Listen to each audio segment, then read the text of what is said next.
I'm muted. Hi, everybody.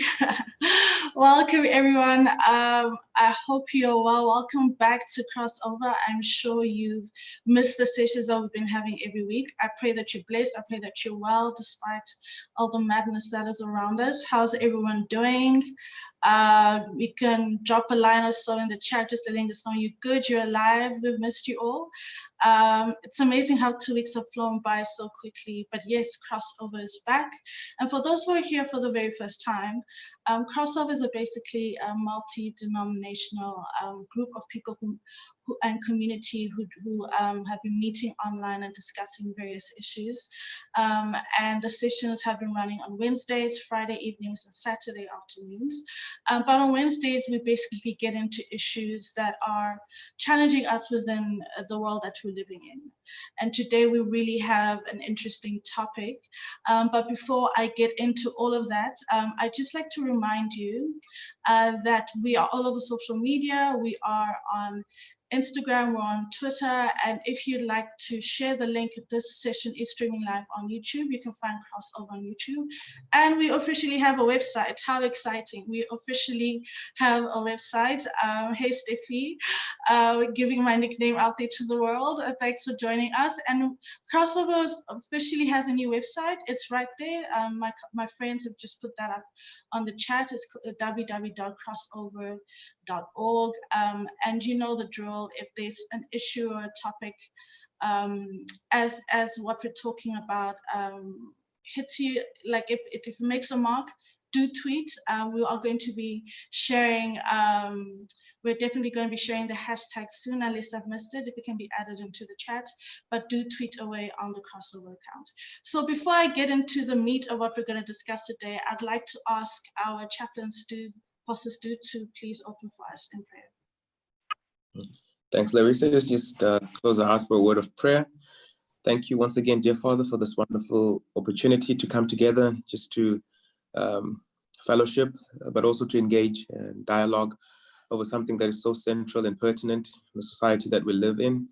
Our world is filled with hatred and intolerance. And so, dear Father, we pray that during this discussion, you will confront us if we are party to perpetuating any of these toxic sentiments towards anyone, dear Father, and that you may heal us of any hurt that we may have experienced as a result of the intolerance that is prevalent in our society. And I pray, dear Lord, that your Spirit will guide and lead us in this discussion, and that the participants, dear Father, may be guided by you as you imbue them with wisdom in what they are experts in, dear Father, that they may articulate it in such a way that it finds a place in our hearts. We pray in Jesus' name, amen.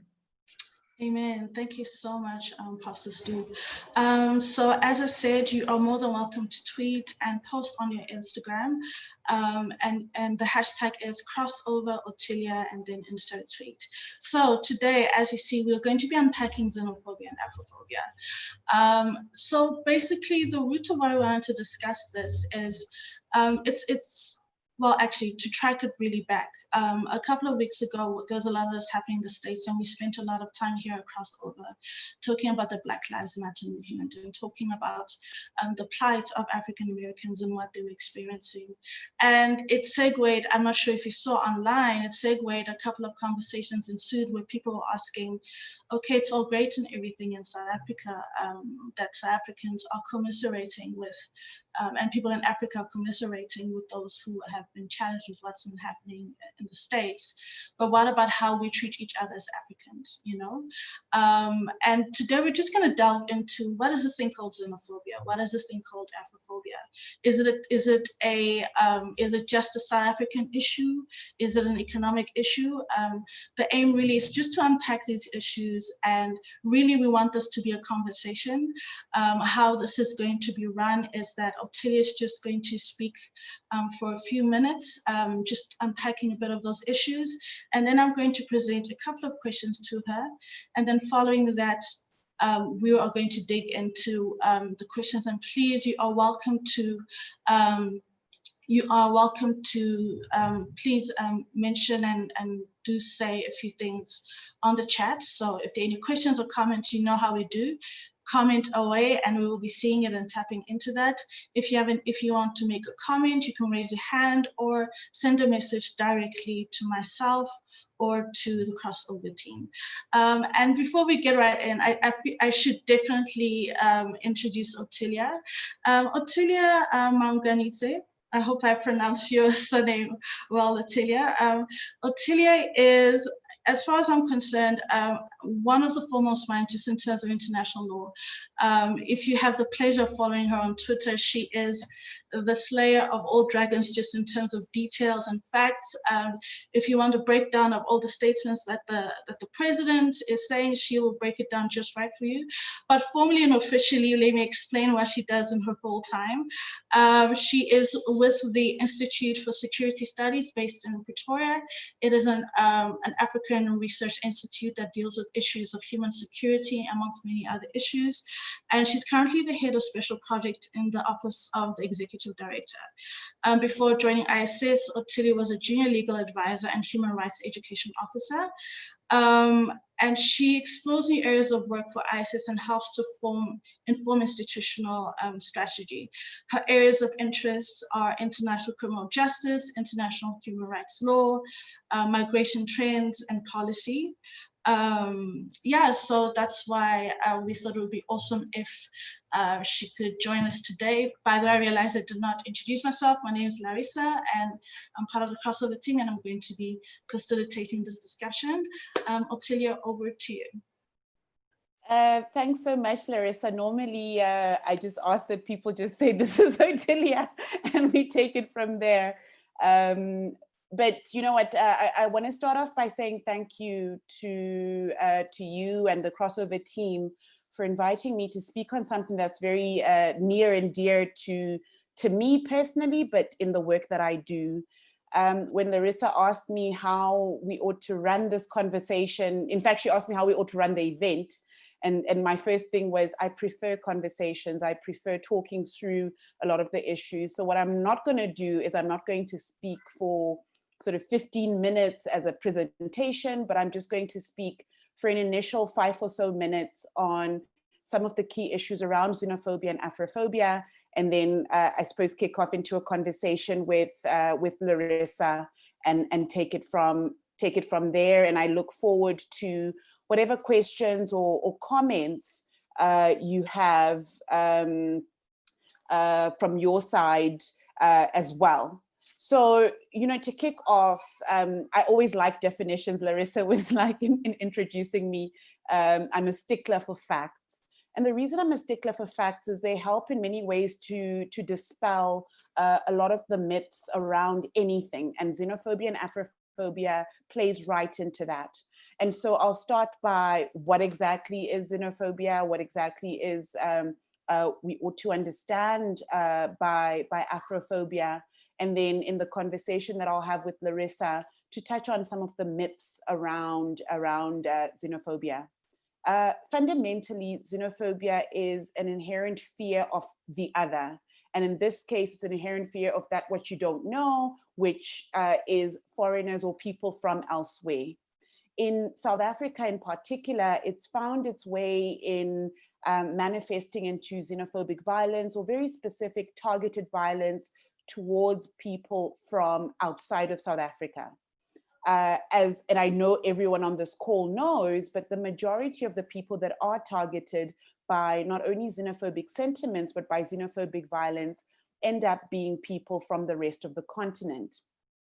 People ask questions around why it is that xenophobia in South Africa manifests in this way, particularly given South Africa's history. And my answer actually lies in South Africa's history. For centuries within the South African space, Blackness or simply being African was seen as being a second-rate citizen, but also perceived as the other even within your own country. So it didn't matter that you were South African. If you were African, that is, if you're a Black African person, you were still regarded as a second-rate citizen. The result is, post-apartheid, we saw an increase in violence targeting African foreigners. And a lot of the questions came up around, how is it that a Zimbabwean, a Nigerian, or a Malawian can be able to have a job that I can't have? How is it that they're able to access spaces that historically were closed to us and at present remain closed? And often in dispelling some of those myths, and Larissa and I will have a chat in a moment, but in dispelling some of those myths, it's often been easy to say, but that's not the case.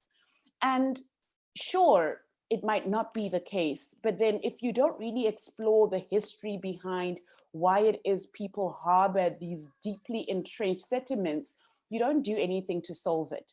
So if you say to someone, but foreigners are not stealing your jobs, when the reality is unemployment among foreign nationals is far lower than South Africans, you're doing a disservice. If you're not addressing things like inequality, poverty, and the disparity between people, particularly along racial lines, then it's not enough to just say, but foreigners are not doing this. You need to be able to interrogate those issues a little bit more. I'm going to stop here, and then Larissa, I don't know what questions you've prepared, but I hope I can be able to answer them. All right, so I think just to really provide the context, right? So I think we can agree that xenophobia is not uniquely South African, right? No. But we see that there are nationalistic trends globally in Europe. I think maybe, I don't know, a decade ago, I'm not sure on the facts, that Muslims were not allowed to wear their hijabs to school, for example, right? And we're also seeing similar trends happening in North America. And we've seen recently with the COVID crisis what happened to African immigrants within China. So why should we then freak out about it here in South Africa when it's very much a worldwide trend? It happens everywhere. Isn't this just people reacting to the lack of resources? Isn't it just an economic issue? And you bring about a really important point, Larissa, which is that xenophobia is not uniquely South African. In fact, it's not something that there's no country in the world, let me rephrase that. There's no country in the world where xenophobia does not manifest, because ultimately it is about a personal expression of whether you want to call it a fear. I often prefer to use xeno-antagonism, because fundamentally it's not about a fear of the other more than it is an inherent hatred of the other that manifests in different ways. Now, when you speak about it being, a contest between access to resources, that's a separate question, and I think we'll get into that. So let me take a step back as to why it is we find xenophobia manifesting across the globe and for different reasons. At the heart of it, and I sort of said this in my earlier definition, it is about not understanding or not wanting to understand the other, so to speak. We find it at the moment, and you spoke about, sorry, you said something around, did you say 10 years ago, Larissa, if you can restate that? I may be wrong, but I do know that over the past, I think, couple of years, we've definitely seen a surgence of anti-migrant sentiment in Europe, with people like in North Africa getting on the boats and dying in sea en route, from Libya going to Europe, so it's definitely been, I think, a trickle up to what we're seeing in the world today. Well, xenophobia is as old as time, right? We see, depending on, I suppose, the part of history we're on. So when you speak about anti-migrant sentiments, or you speak about some of the Islamophobia or Islamo-antagonism that we see in the Western world, but also going as far back, for example, to the Second World War or the wars before then, which were targeting very specifically people of the Jewish faith, right? This speaks to a history of antagonism towards people that are not yourself. Whether this comes as racism, or whether this comes based on the person's nationality, which is essentially what xenophobia is about. Xenophobia is specifically around a person that is not of your nationality. And it's across the world. What we have seen, however, and not just in South Africa, let me say this, we've seen this in the United States, we've seen this in the United Kingdom, we've seen this in France, is a manifestation of the xeno-antagonism in violence, specific and targeted violence. Now, one of the things that I didn't say when I started speaking earlier is I'm a product of migration. The majority of people, without even knowing all of you that are tuned in at the moment, are products of migration. There are very few people globally that are not shaped by a history of movement. The current president of the United States, Donald Trump, is of German descent. His family only moved to the United States 2 generations ago, and yet he leads an anti-migrant administration and a largely xeno-antagonistic administration. So I think we need to, it's almost, for me, it's always a need to take a step back and reflect on those things that actually don't make us the other, and the things and the spaces in which we can be able to find unity, whether it's unity in purpose or action, but it's ultimately that. And you mentioned, Larissa, the Black Lives Matter movement, and how, you know, people were asking, but how are you so supportive of movements elsewhere when you're struggling to unite back at home? And I think, you know, things happen perhaps at inopportune times, but there are ways in which we are often called to look at what's going on globally and maybe to reflect on how that can apply locally. What haven't we seen over the past 3 months under lockdown? We haven't seen the kind of xenophobic violence or xeno-antagonism that we saw in May of 2008. We haven't seen the same kind of violence that we saw in April of 2015 or early last year. And the question that always comes to my mind is, but are people no longer poor as they were at the time that they were contesting these issues?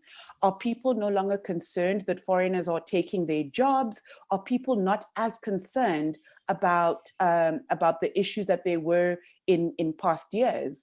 No, they're not.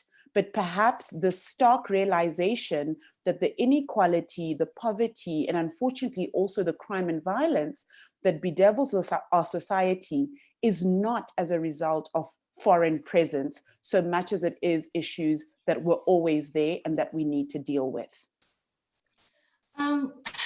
You've just said so much, Ottilia. And guys, please, you're more than welcome to send comments and questions you may have directly to myself or the CrossOvr team. We'd really love this to be a conversation. It doesn't have to be just a dialogue between me and Ottilia. You said so much. So the fact that so I think just to track to the beginning, because there's always a lot of discussion and conversation about the actual number or population side of the migrant community in South Africa. But you've said that we are all a product of that, of this whole issue of migration. I mean, personally, I've come to be in South Africa by a very long route, you know. I'm of Rwandan descent. My parents met each other in what is then called Zaire. They got married in the 80s. They had me and my brothers. We moved down to Southern Africa, and I've been here. I've been in versions of Southern Africa since my childhood, with going home here and there, you know. But not even just that. And I mean, one of the reasons why our family moved was because economic reasons, and Zaire in the late 80s, early 90s got a bit crazy. But historically, as a people, as an African people, most tribes are nomadic.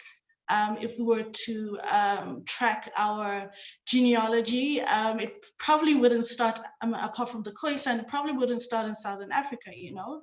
So can you expand on that a bit more?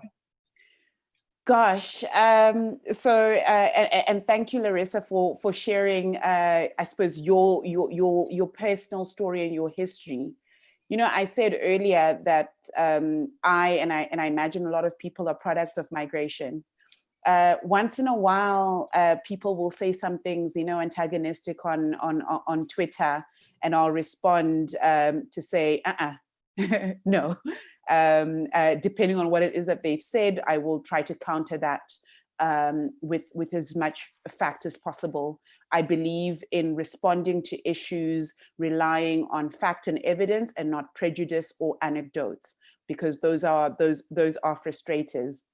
But one of the things that often comes up and I'll start with that before I go into the history of movement on the continent, is depending on what it is that I've said, someone will say, but you're Zimbabwean, because my last name is Zimbabwean. And yet I'm a product of Zulu people displaced by them years ago into southern Zimbabwe. I'm also a product of people from East Africa that migrated southwards from what is now Arusha in Tanzania towards Zimbabwe.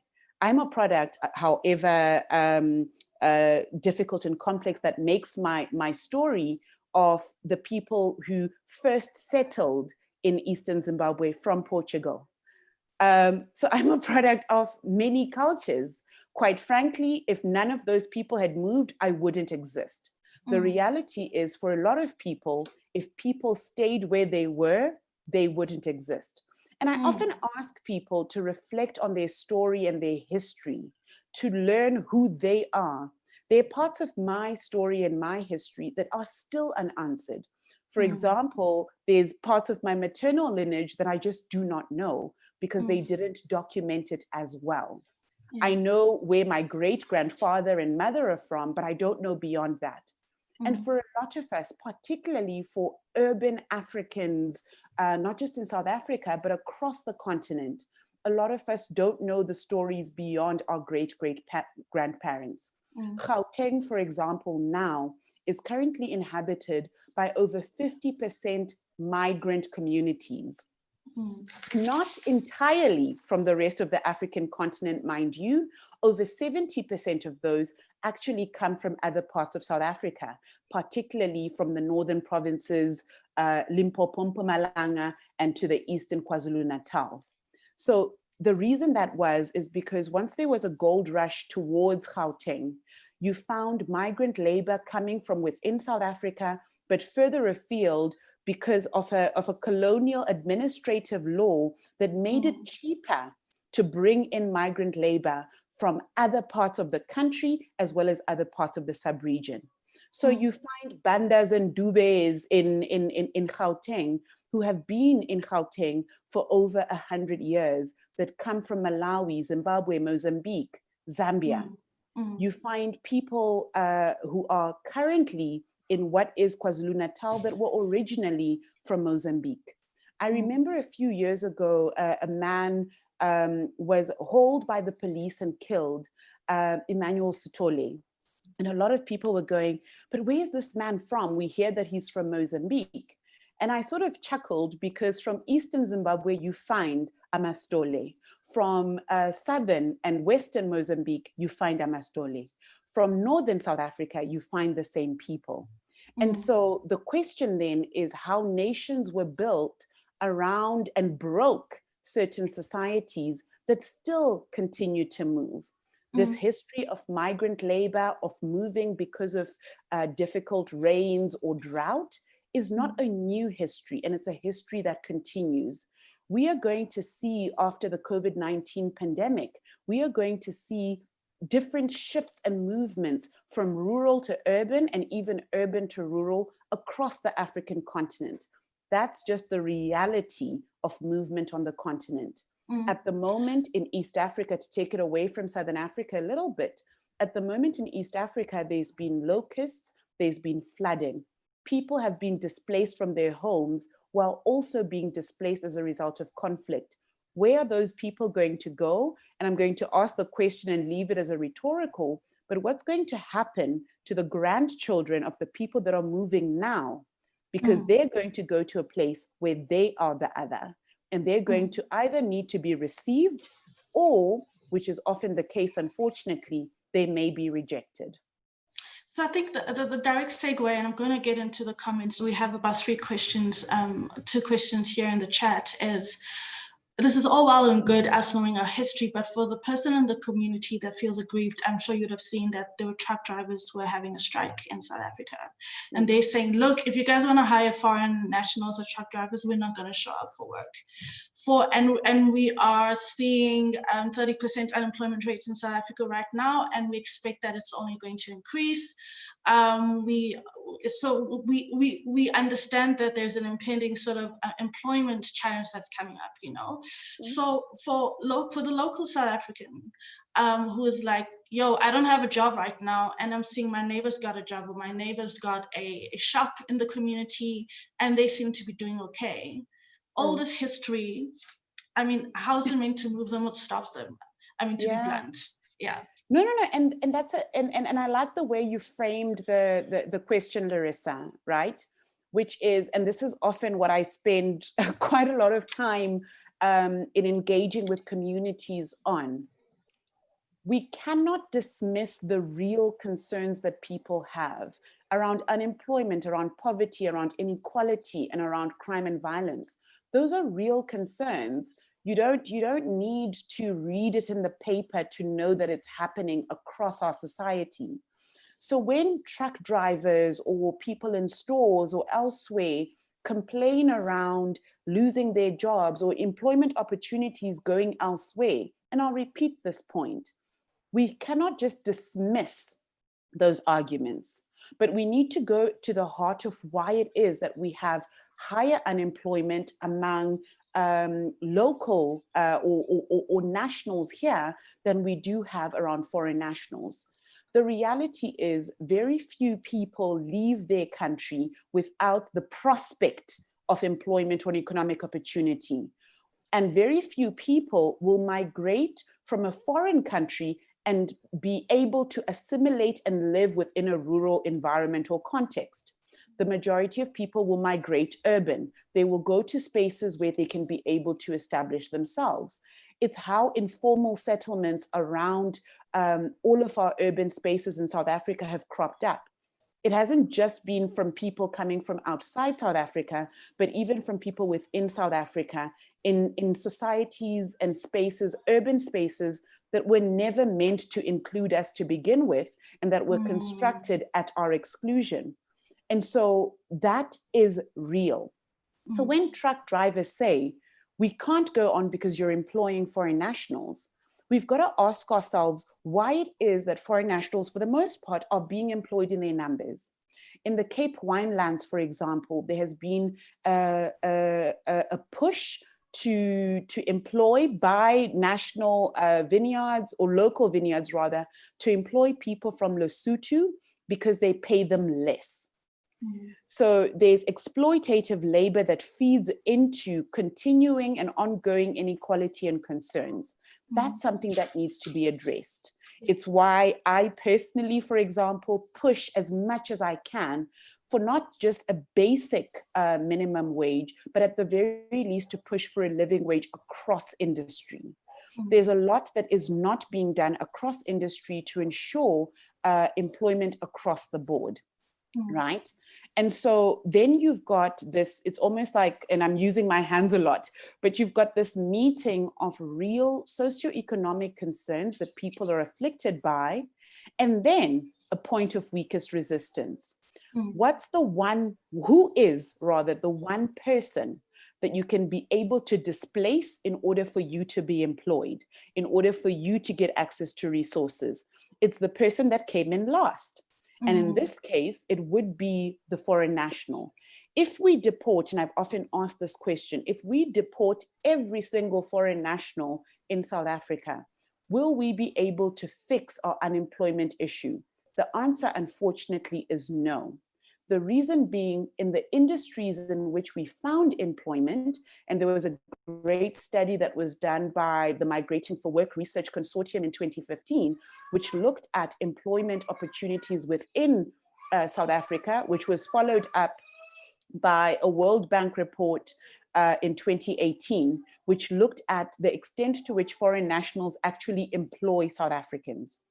Foreign nationals are more likely to employ South Africans because not doing so would impact on their ability to actually remain if they are following a legal business. South Africans, on the other hand, would have a varied pool, so to speak, a labor pool to look at. So the challenge that we face, unfortunately, is trying to address those fundamental issues while also responding to the individual concerns that people are raising. and I need to repeat this, we cannot dismiss people's real concerns. We can't say unemployment is not high among South African nationals. At the moment, it's at 30%. For the youth, it's close to 50%, right? Among foreign nationals, unemployment is at 14%. So naturally, there will be more foreign nationals employed in industry, in some industries than in others. But overall, the majority of people that are employed are South African nationals. So I think let's handle, I think, the big, like, sort of red herrings that are used when it comes to speaking about foreign nationals. That South Africa is inundated by refugees and that, or migrants, and that it carries, or it hosts the majority of migrants, refugees in the country, and that they contribute to a lot of the crime in the country. You know, there's certain nationals, and we don't need to name them, that are generally accused of petty crime, of drugs, of selling drugs, of human trafficking, you know. And it's interesting, and that certain African groupings are only targeted for performing these crimes. And Kosinati and Stu, you're the ones who basically ask those questions. Please let me know if you want to get on camera or unmute yourself to further extrapolate on your comments or questions. Or are you guys good for Ottilia to just get going? Can I respond? Yeah, I'm good. I'm good. Yeah, she can keep going. Okay, cool. Go for it, Ottilia. All right, numbers. I'll start there. So first, this idea that South Africa hosts the most undocumented migrants or refugees on the continent is not true. The reality is most people go to countries closer to them, which is why you'll find more Zimbabweans in South Africa than you will find Zimbabweans in Ethiopia. But what does Ethiopia have that South Africa currently doesn't have? More refugees from South Sudan, Eritrea, and Somalia. Uganda also hosts a high number of refugees from South Sudan, as well as the Democratic Republic of the Congo and Central African Republic. Côte d'Ivoire at the moment hosts the most migrants from neighboring countries, with a population sitting at almost 30% being people from from outside of Côte d'Ivoire, rather. At the same time, countries like Cameroon currently are dealing with their own outflows, but also hosting people that are fleeing violence that is being perpetrated by Boko Haram in parts of Nigeria and the Greater Lake Chad Basin. Those are countries that are currently at the moment sitting with the most refugees and asylum seekers on the continent. And just to note, Ottilia, I Googled it, put on my research hat. It's actually millions of people. I looked it up, and here it says in Côte d'Ivoire's got 2.3 million migrants. And then in Uganda, it's been home to over 1.4 million refugees at some point. So these are astronomical numbers. It's not like they're not a couple small. of hundred. No. So much so that countries like Ethiopia and Uganda are currently the first test countries on a comprehensive refugee response. And you've got to understand that these are countries that are much poorer than South Africa. What have they done? And I think let me touch on that before I go onto the law. What have they done that South Africa still needs to work on? They've recognized that they are poor countries. And therefore, when refugees enter their countries, they simply can't afford to be essentially wards of the state. So in Uganda, they have started projects to ensure that refugees can be able to farm, for example, and fend for themselves. In Ethiopia, likewise, efforts to ensure that they are as quickly as possible mainstreamed into the economy, including specific projects for refugees from Somalia and Eritrea, and specific projects for refugees from South Sudan. And the reason they had to do this is necessity almost, right? You have a population yourself of people that leave your country or flee because of varying issues. Ethiopia at the moment is on the news for various reasons.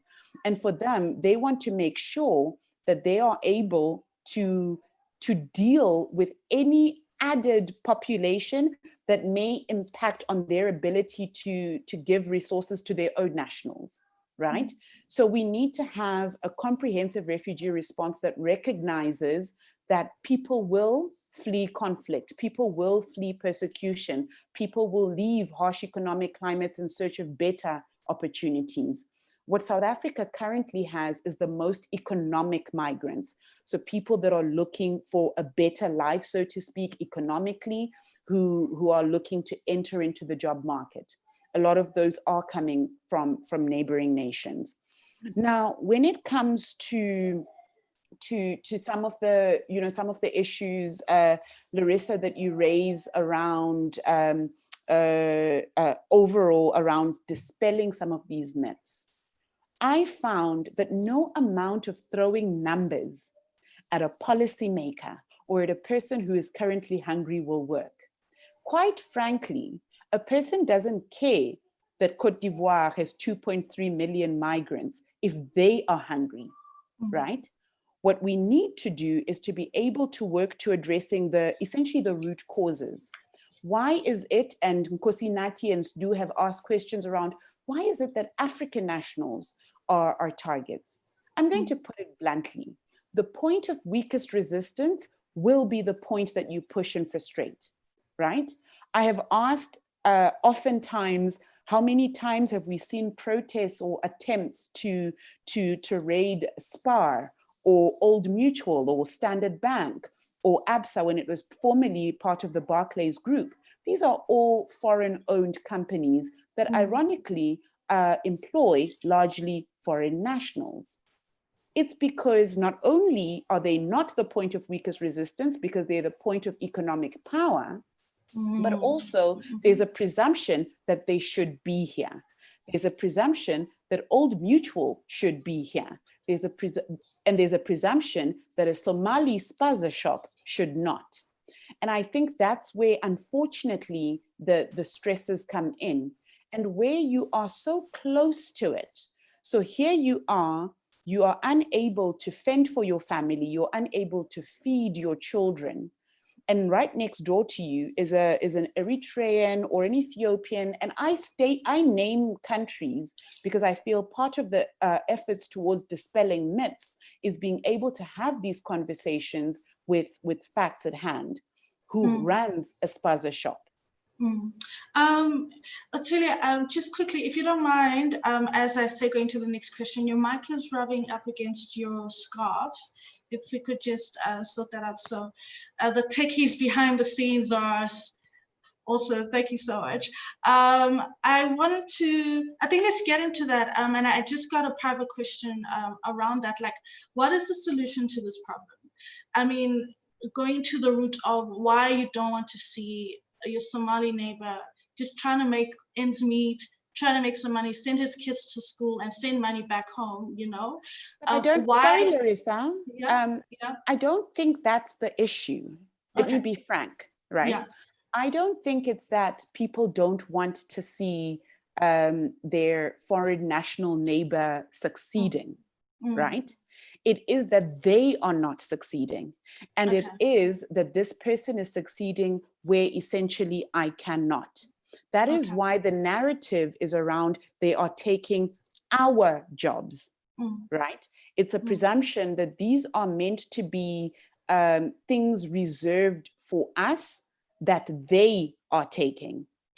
It's why, and I think it's always important from a timeline point of view to look at when we have eruptions of xenophobic violence. The first one that I mentioned, which a lot of people know about, is the May 2008 violence. But xenophobic violence and its various manifestations almost started with the dawn of democracy, so to speak, right? And so we found people going, but now the economy is open to all of us, and therefore we should be getting the jobs. We should be getting access to resources. And the question is, but why aren't we? Right? And so we saw that happening.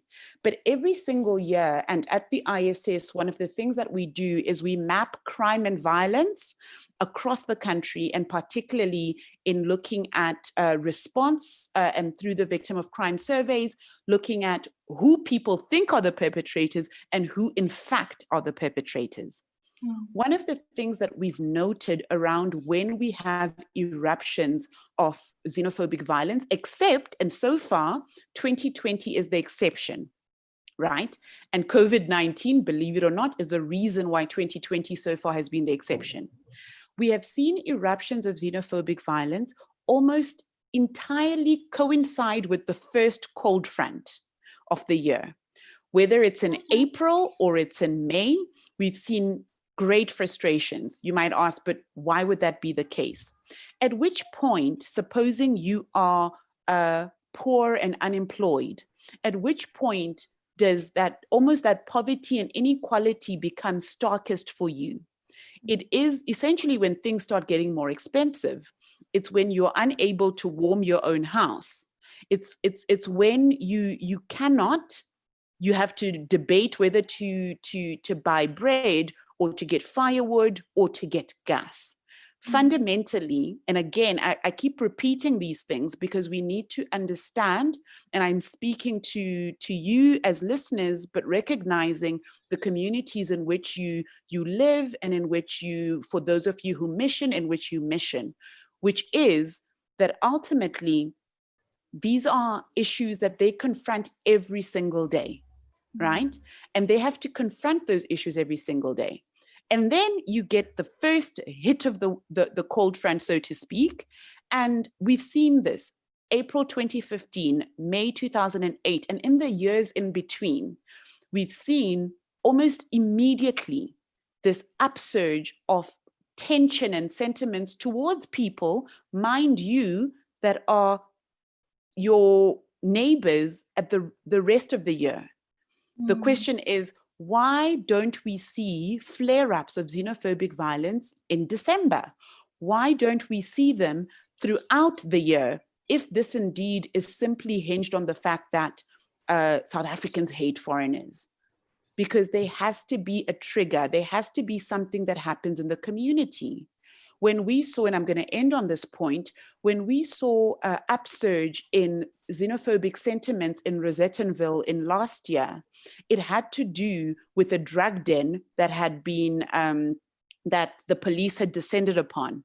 And it just so happened that that particular drug den was one that was run by foreign nationals from Nigeria. And it became a conversation around Nigerians are the ones that are peddling drugs on the streets. There was very little, and the ISS has done extensive research on the heroin trade, cocaine, as well as tick trade within South Africa. There was very little said about the fact that the majority of people within these networks, however unfortunate, are actually South African. And so there was a focus on the Nigerians that are part of it. And let me stress this point, and I said I was going to put on my lawyer hat right at the end. For me, crime is crime is crime. The perpetrator, the nationality of the perpetrator is not even meant to be a factor in determining whether a crime was committed. If you murder, steal, or pillage, regardless of where you're from, where I come from, there has to be accountability and responsibility for that crime. There has to be atoning, and there has to be a process through which a victim gets justice. If we only single out foreign national perpetrators as perpetrators of crime, we do a disservice and an injustice to the many victims of violence that are perpetrated by South African nationals. And we need to be able to deal with what is the problem. Violence is the problem. Crime is the problem. We need to deal with those issues regardless of the nationality. Likewise, to deal with issues of inequality and poverty. Thank you so much. Swolile, I see your hand. I think if we could spend the next couple of minutes just talking about where is the individual's responsibility and where is the corporate responsibility, just in terms of mitigating this, right? How can I assist or help to ensure that certain thinking isn't consistently spread out there that can literally lead to someone losing their life? And then corporately, some of these cases sometimes, you know, I'm not sure if it was last year that the king of the Zulu kingdom was accused of inciting violence, you know, can someone's word, 2015. So can someone really be held responsible for what they say, and doesn't necessarily mean that by someone listening to that and deciding to pick up something to hurt someone, it's necessarily that person's fault. I think we definitely need to get into that. Swoila, do you want to unmute yourself to speak? Oh, it was her reaction, my bad. And then Spenkosi asked a really interesting question. What's the role of host governments in ensuring the push factors in migrant home countries are addressed? I mean, that's fair, right? So Zim, right now, our neighbor, you know, what's happening locally right there. I'm seeing some murmurings of people trying to push for some kind of protest action, but we've been seeing that opposition party leaders have been arrested and abused and are in jail right now. Loki, I don't know that there is going to be an immediate solution right now in Zim, you know, so in that case where there are some countries where in the short term you do not see a solution, but in other cases where there is a solution, like in Nigeria, technically there is a functioning government. I say technically, the North, a lot of drama up there, but technically there's a functioning government. So what is the role of leaders?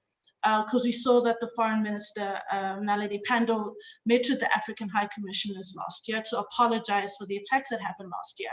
But on the flip side, what are African governments doing to ensure that they retain their people in their countries? Mm-hmm. So first, you mentioned Nkosi. I remember in 2015 when he basically said, you know, we must. Firstly, he said two things. Let's get rid of all the foreigners because they're diluting, so to speak, KwaZulu-Natal.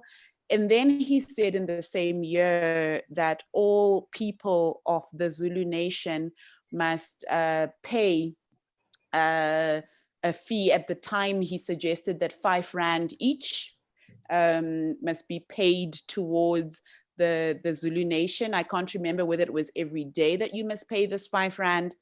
And I remember laughing because I'm quarter Zulu.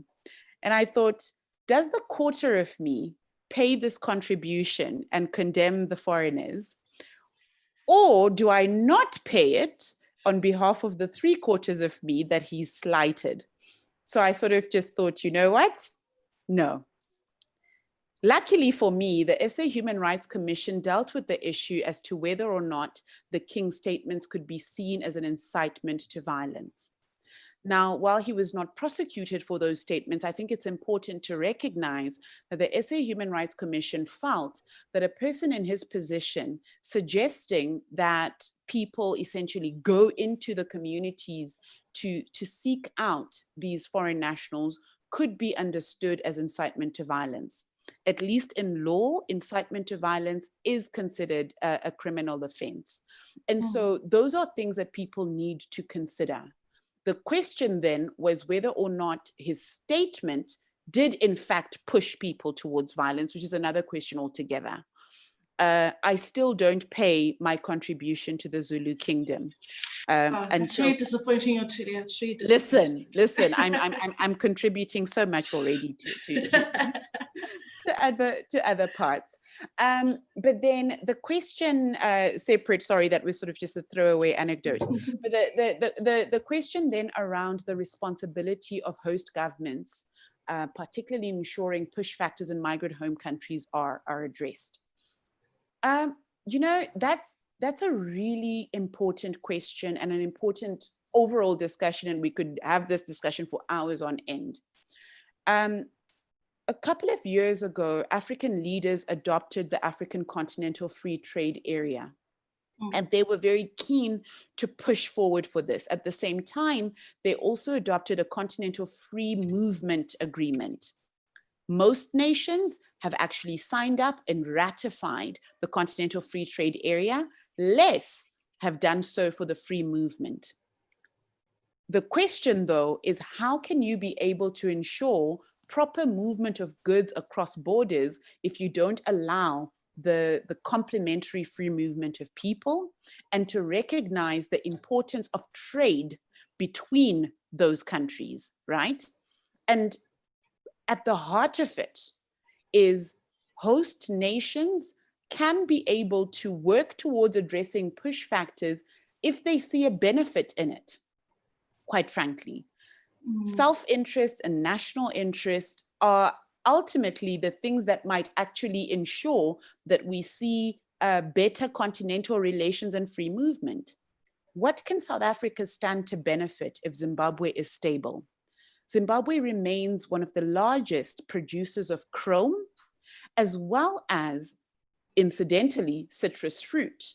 But also it is a mineral-rich country that is largely unexplored, including platinum and diamonds that remain underexplored, while South Africa's mineral resources are under increasing strain. What does South Africa stand to gain if there's stability in the Democratic Republic of the Congo? The Democratic Republic of the Congo remains the primary producers of coltan, which all of us require for our cell phones to even exist. Would it be better for those countries on the African continent to trade among themselves than for us to export, as we do, our diamonds to Belgium for cleaning in order for them to come back to us for our rock drillers that we need in our mines? Would it be better if we were able to use the coltan produced in the Democratic Republic of the Congo in producing African-made products? We could and we ought to be encouraging that kind of internal African trade, but also production of goods. And so it is almost not appealing to the good nature of whether it's the South African government or the Ethiopian government or the Ugandan government to say, please be kind to others. Unfortunately, that's not the thing that's going to work. The thing that's actually going to work is to make the case as to why a stable Mozambique, a stable Zimbabwe benefits South Africa, why a stable Democratic Republic of the Congo benefits Uganda and South Sudan and other neighboring countries in those regions, and why, if we are able to encourage that kind of internal trade within the African continent, our reliance externally will be reduced. Because, and I hate to say this, but quite frankly, the saying to South Africa, but do it out of the kindness of your own heart, is just not going to work. Ultimately, every nation will want to ensure that whatever deal it enters into benefits it, even as it benefits the neighboring country. So there's a lot that can be gained by ensuring economic stability across neighboring countries, but in the broader African continent, as it were. Yeah. So Ottilia, you have just about 15 moments with us. I know, and there's so many questions. Can we go? And juicy questions. It's like, as time goes, we could be here for a really long time. So guys, if you have any final questions, please let me know. Please put it in the chat, or if you want to speak. I'm sure some of y'all are probably tired of hearing my voice, so very okay to hear someone else's voice at this point. So Ronera asked a really good question.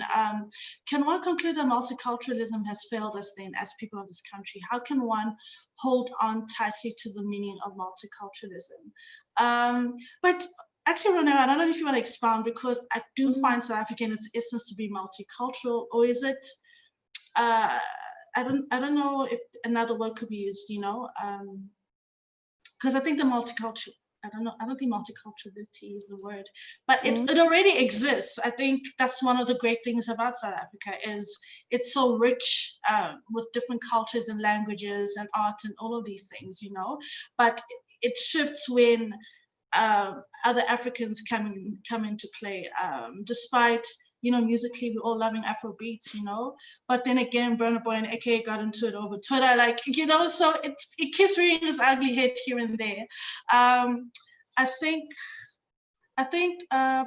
Because There's a question there from Stu as well, Larissa, around politicians exploiting xenophobic sentiments.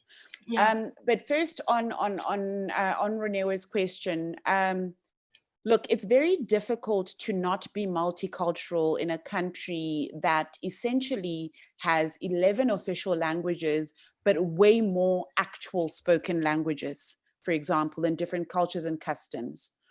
But I think the one thing which maybe ought to be encouraged is a greater focus on the things that are actually similar across the various cultures in the sub-region at the very least. So there's very little, if at all, difference between Botswana here and Botswana in Botswana. There's very little difference in the people from southern Zimbabwe socioculturally, which is where I'm from, to the people in the northern part of South Africa going towards the east, which is incidentally also where I'm from. And there's very little difference or distinction culturally between people in eastern Zimbabwe and people in western Mozambique. And I think there has to be that emphasis on those things that actually make us essentially one and the same groups of people. And often it's often ironic that when we talk about multiculturalism being difficult, we're actually speaking about multinationalism. So we're speaking about differences between South Africans and Zimbabweans and Mozambicans and Zambians, but we very rarely look at the multicultural existence and experiments, if I can call them that, between Vavenda here with Basotho, Vapedi, Zulu, Amaxhosa. We rarely do that because there's an acceptance that those cultures have similarities and very little when it comes at a national level. Now, on Stu's question, a few years ago, the former mayor of Johannesburg, Herman Mashaba, who I'm quite convinced is not entirely just South African, pushed forward very xenophobic sentiments, arguing that he would like to clean the city of foreign nationals. He also claimed that selling of beef on the streets of Johannesburg was spreading Ebola. Never mind the science not supporting that. And after several of these statements, I actually took my issue with him publicly, both in terms of commentary on the DA's then migration policy. They were not particularly happy with me, and also. I'd imagine so. Yes, but they sought my views in any case. And I wrote an article in the Business Day as well as for the ISS on why it is politicians exploit these concerns that people raise. It's simply because it makes it so much easier to displace your responsibility and the work that you are supposed to be doing on other people. If people are protesting service delivery and you say, the reason we can't deliver services to you is those darn foreigners, you displace your responsibility to ensure sufficient service delivery to the people you claim are taking away your ability to fully deliver those services. If you say that foreigners are the reason why there's an epidemic, for example, you're able, again, it's almost like a delaying tactic. You're able to say, we'll deal with this issue later. You throw it down the road. And unfortunately, this manipulation of tensions is not something that is unique to South Africa or anywhere else. Larissa, your earlier question around the United States, for example, and the spread of nationalism within Europe, it really plays on these things, right? It plays on people's concerns, but it then says, we wish we could make it better, but we can't because of these darn foreigners. When ultimately, you need to be addressing the fundamental issues in your society. And I'll say this again, you can get rid of all of the foreigners and inequality will be a problem, because the inequality in South Africa did not come with foreign nationals from Africa. Incidentally, it came with a stratified economic system that was rooted in corruption that we call apartheid, right? And so this idea that you need a very poor economic class and an elevated privileged class, and in that time, along racial lines, entrenched inequality. So you can get rid of all the foreign nationals and poverty would still be here. And so we need to be working to address those issues. But politicians know that dealing with poverty in South Africa, dealing with inequality means looking in the mirror and reflecting on their contribution to inequality and poverty. The questions raised around how it is that in a country where members of parliament will say that 3,500 Rand is sufficient monthly compensation for hard work over a full month's time, while they earn a minimum of R1 million a month. A year, sorry, R1 million a year, is a fundamental question that they don't want to have a discussion on. How do you say that we're against inequality when you are doing very little to ensure that those who are currently earning extremely low amounts can be able to earn a basic living wage? Because them earning a basic living wage might chip at what it is that you are getting monthly. And that's an issue. And that's something that we definitely need to have a broader conversation about, the ways in which politicians instrumentalize foreigners as a way to evade or escape responsibility for the work that they need to be doing in addressing inequality and socioeconomic issues across the country. So, Noxie, you put quite a deep para there, and I don't know if you want to unmute yourself and just break it down, and Joshua, thank you so much. Joshua just says here, it's so sad that South Africans can gather up such rage to burn fellow African brothers because of xenophobia. However, they can't take the same energy to deal with gender-based violence, racism, unemployment, and corruption. That's a really tough statement. And Noxie here is just talking about multiculturalism versus multinationalism. And she says here that language also plays a very big part in othering migrants, refugees, and asylum seekers. Many people don't even understand the difference between these terms, because everyone seems to be referred to as foreigners, even though people leave their homes for a different reason. And I think there is a point, like there seems to be a, I can't find the word, but just a bunching together of everyone. The people who skip the fence, the people who are actually going through the very lengthy process to get a study permit, work permit, PR, to start a business, to function legally in this country, to be able to pay taxes in this country, I don't know how we can bring it all together. I think what you've sort of said, Ottilia, and is it is an economic issue. It is an inequality issue. It is an individual issue, just in terms of how South Africans and how we as Africans have come to understand our history, where we come from, and how we interact with each other. And it is also the responsibility of leaders who tend to scapegoat foreign nationals when they don't want to deal with their lack of, their inability to really fully address the issues of inequality and poverty. So basically all of the above is that what I can say, just to sort of close it up, unless there's a burning comment question someone has to say. Have I correctly?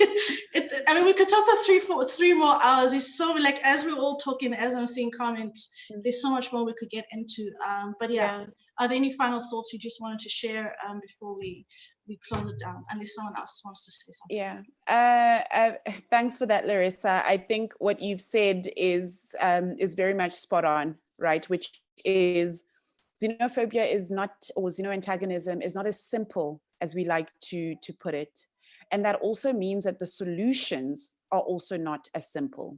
There's a lot that needs to be done in terms of community building and the sense of a coherent society and a coherent community rather, even before we bring on board the conversation around foreigners.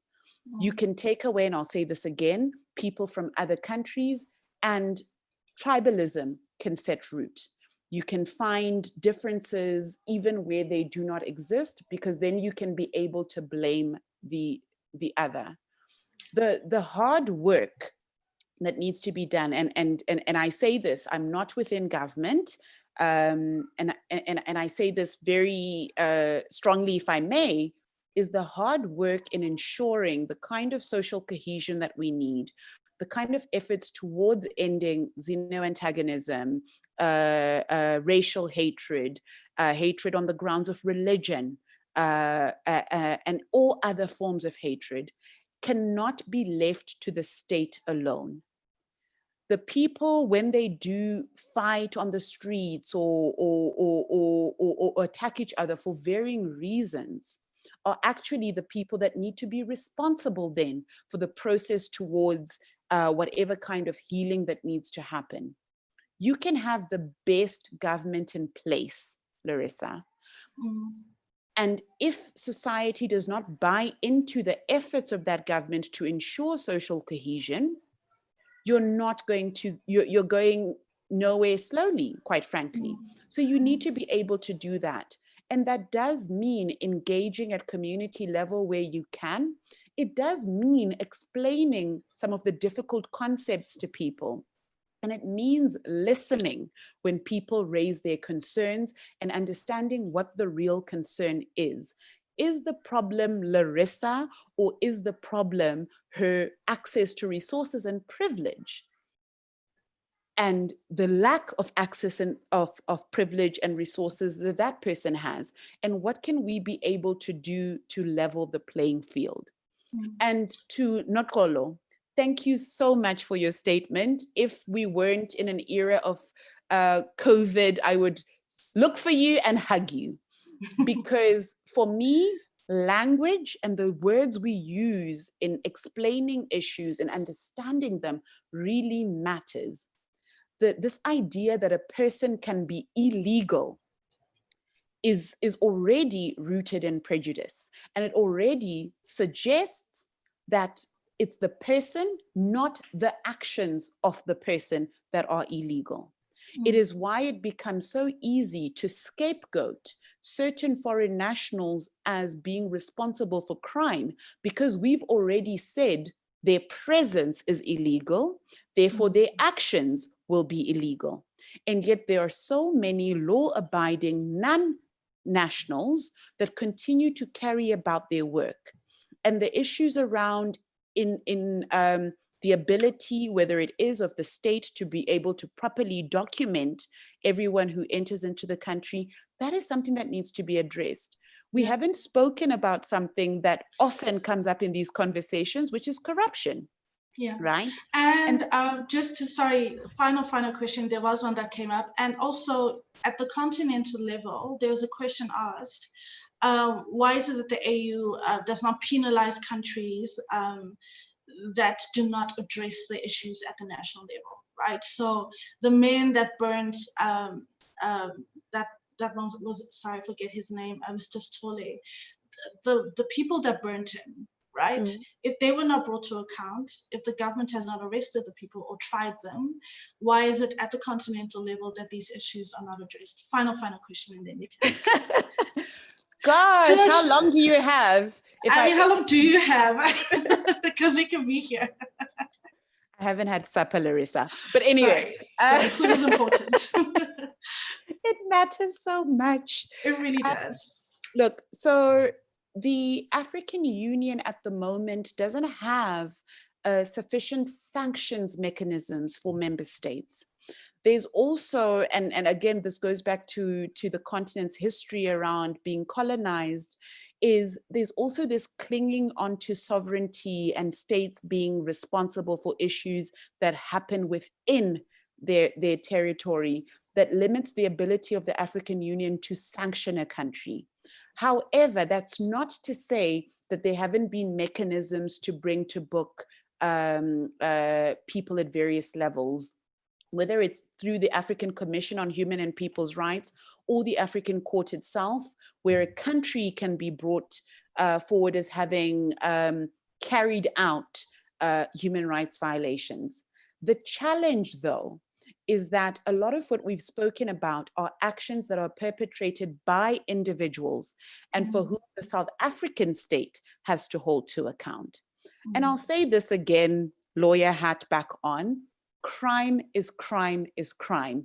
Violence is violence is violence. There has to be efforts at national level to ensure accountability for crime and violence. If we don't have a proper system of accountability when a South African perpetrates a crime, let alone when someone from elsewhere perpetrates a crime, we will see these cycles of violence continue and never ending. Where the AU can be able to step in is where, for example, we see state complicity in this violence. But even then, we're still asking a supranational body to address issues that we are struggling with domestically and at a sub-regional level. And I think, and I have the utmost respect for Minister Naledi Pandor, but I do think a sorry only works if it is carried with action to it. It is insufficient to say to someone, I am sorry, if it does not include responsibility for those actions and then also working towards changed behavior. Because how many times must we be apologized to, right? And I think that's where we need to have, and I call for this anyway, but we do need to have a greater authority, if I can put it that way, that is placed on our regional bodies. In Southern Africa, that would be SADC, as well as, I know, Larissa, as well as the African Union. In the absence of that, very little is going to change, unfortunately. But please, can you ask a positive question so that we end on a positive note? Oh, wow. Please, someone do that. I don't know how to ask you. I don't know what's a positive question. You really caught me off guard here. That's a deep story. Because, I mean, this is the thing. There's so many things that we can go deeply into. And I guess the question is where to from here. Thank you to the team member who just sent this from me. Because in as much as these strikes do happen, I mean, there are platforms like this on CrossOvr, which is a multinational platform. We are a group of people from different nations in Africa and abroad who are here talking about these issues and have not pulled at each other or, you know, cussed each other out, which is a positive, you know. And we are seeing, like, when you're talking about things about the continental free trade area, I think that's a move in the right direction. We are seeing millennials wanting to do more in the continent and to bring business and to make money and to leave certain parts of the world and come back home. So there is, in my opinion, a move towards loving and an awakening to an understanding of what being African is, and also appreciating that, and also understanding it doesn't necessarily take away from engaging with other people. So where to from here? Final question, and then guys, we need to let Ottilia go. She's gotta go have supper. This is a very serious issue. You know, people gotta eat, and we can always have her back if she's cool with that. But yes, and then we can close off. Gosh, where to from here? I think I've said quite a lot of what I hope people can take away, right? Which is ultimately that the work to be able to start processes of ending xeno-antagonism within communities, actually, it really does start with us. It starts with it, and it also means where you can, and I try to do this as much as I possibly can. But where you recognize whatever privilege you have, whatever space you occupy within society, or in my case, for some bizarre reason, when I speak, people listen. And I recognize that I mustn't abuse that. I mustn't use the fact that when I speak, people listen to spread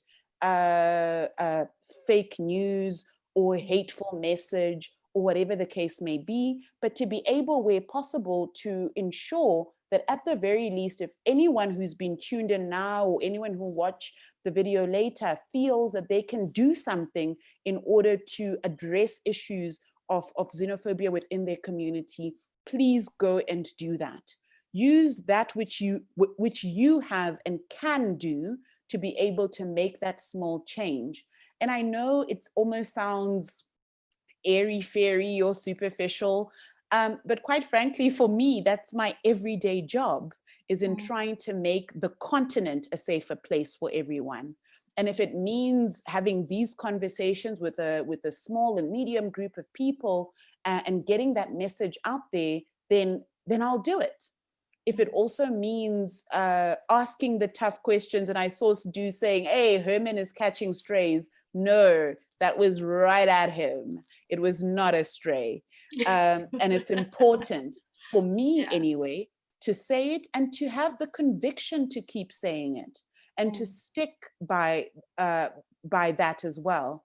And I think ultimately, if all of us in our various spaces that we are in, if we can be able to at the very least push for principle, push for value, and do what Sipho Nkosi did, which is, goodness, your complexion saved you, but you were able to use that to ultimately save your friend who incidentally is South African, right?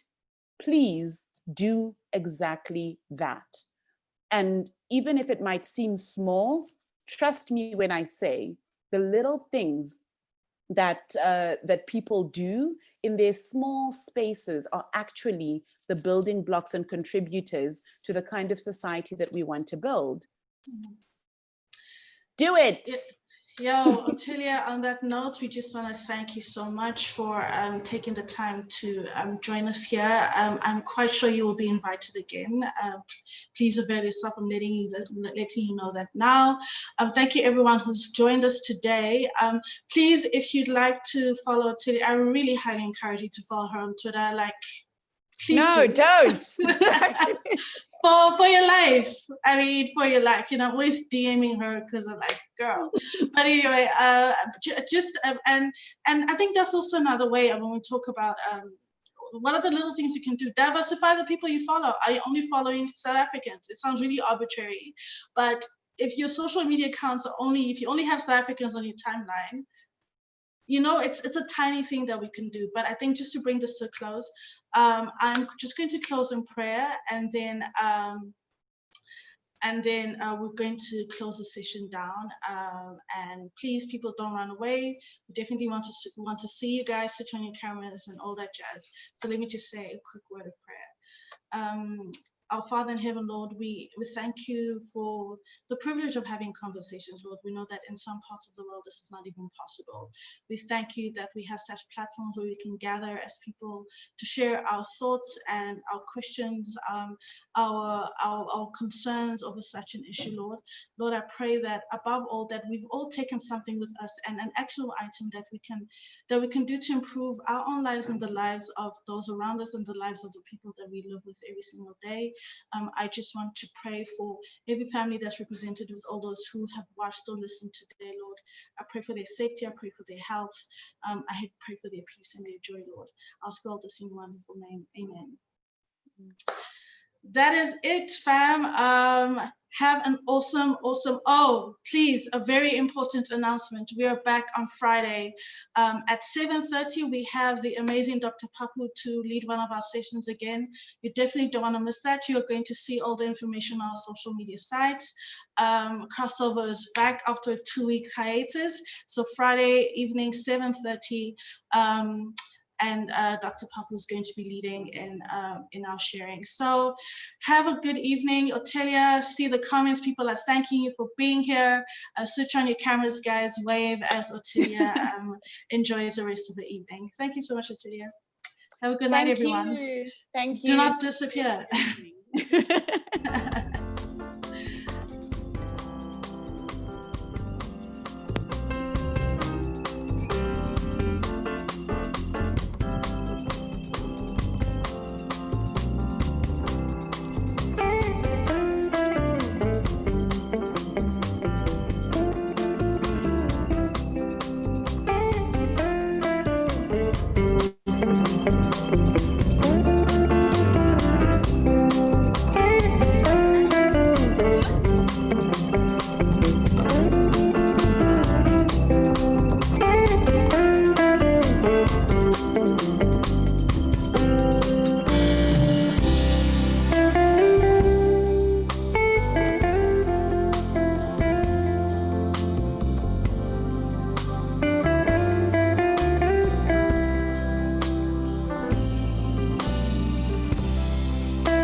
it like people stay on for the music. That's what happens. Yeah.